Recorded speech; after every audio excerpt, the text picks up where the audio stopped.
दोस्तों, आप लोग देख रहे हैं आपका अपना प्यारा सा चैनल अमर सक्सेना फिजिक्स क्लासेज और मैं हूं अमर सक्सेना। आज हम लोग वोल्टता नियंत्रक के रूप में जेनर डायोड की कार्यविधि का सचित्र वर्णन करें, इसके बारे में जानेंगे। कहता है क्वेश्चन हमारा, वोल्टता नियंत्रक के रूप में जेनर डायोड की कार्यविधि का सचित्र वर्णन करें। ये जो हमारा जेनर डायोड के लिए परिपथ आरेख दर्शाया गया है, कहता है अनियंत्रित वोल्टता डीसी को श्रेणी क्रम में संयोजित प्रतिरोध आरएस से होते हुए जेनर डायोड से इस प्रकार संयोजित करते हैं कि जेनर डायोड उत्क्रम अभिनति में होता है। कारण हमारा कि अनियंत्रित वोल्टता डीसी को, ये जो हमारा अनरेगुलेटेड वोल्टेज, ये हमारा अनियंत्रित वोल्टता है, इस डीसी को श्रेणी क्रम में संयोजित प्रतिरोध आरएस से होते हुए, ये हमारा संयोजित प्रतिरोध आरएस है, से होते हुए जेनर डायोड, ये जो हमारा है ये जेनर डायोड है, जेनर डायोड से इस प्रकार संयोजित करते हैं कि जेनर डायोड उत्क्रम अभिनति में होता है। ये जो हमारा जेनर डायोड है ये उत्क्रम अभिनति की स्थिति में होता है।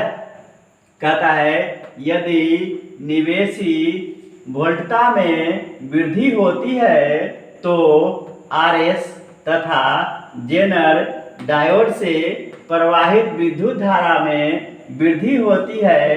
कहता है कि जब इस निवेशी वोल्टता में वृद्धि होती है तो आरएस तथा जेनर डायोड से प्रवाहित विद्युत धारा में वृद्धि होती है। ये जो हमारा आरएस और इस जेनर डायोड से प्रवाहित विद्युत धारा में वृद्धि होती है, इससे जेनर डायोड के सिरों पर वोल्टता में कोई भी परिवर्तन हुए बिना आरएस के सिरों पर वोल्टता में वृद्धि हो जाती है।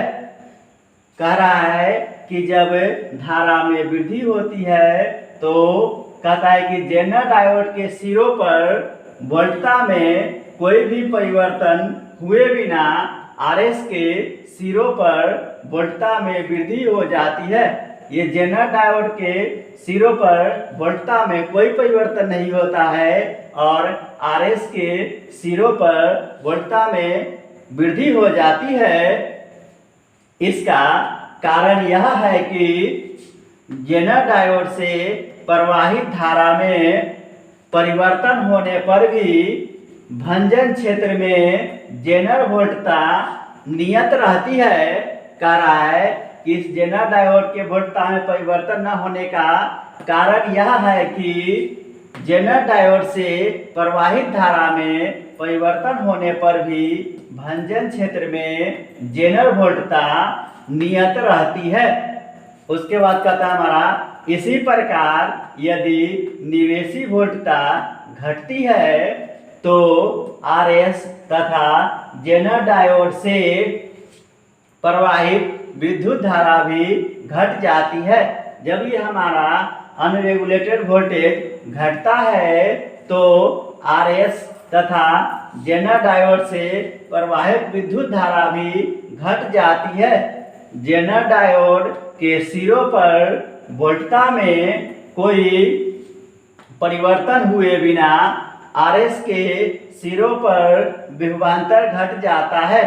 कह रहा है कि जेनर डायोड के सिरों पर वोल्टता में कोई परिवर्तन हुए बिना, ये जो हमारा जेनर डायोड है इसके सिरों पर कोई परिवर्तन हुए बिना आरएस के सिरों पर विभवांतर घट जाता है।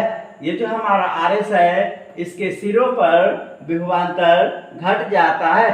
कह रहा है इस प्रकार निवेशी वोल्टता में होने वाली किसी भी कमी अथवा वृद्धि के कारण जेनर डायोड के सिरों पर वोल्टता में कोई परिवर्तन हुए बिना आरएस के सिरों पर कमी अथवा वृद्धि होती है। कह रहा है कि इस प्रकार का रहा हमारा निवेशी वोल्टता में होने वाली किसी भी कमी अथवा वृद्धि।